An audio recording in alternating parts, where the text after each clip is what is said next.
भद्रे महेश्वरे शम्भुसूनो देवी देवी मनोहरे शान्तिमूर्ते काली सुहासिनी रौद्ररूपे शक्तिस्वरूपे वरदे नमस्ते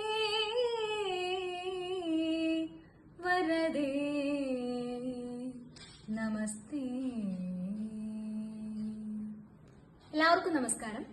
ഞാൻ ഭദ്ര KMP, കോട്ടയം ജില്ലയിലെ പാമ്പാടി ചെറുവള്ളിക്കാവ് ദേവീ ക്ഷേത്ര സമർപ്പണത്തിനോടനുബന്ധിച്ച് ഫെബ്രുവരി 2 ഞായറാഴ്ച നടക്കുന്ന ബ്രഹ്മകലശത്തിൽ നിങ്ങളോടൊപ്പം ഞാനും സോപാന സംഗീതവുമായി പങ്കെടുക്കുന്നു. ഈ മഹനീയ മുഹൂർത്തത്തിലേക്ക് എല്ലാ ഭക്തജനങ്ങളെയും സ്വാഗതം ചെയ്യുന്നു.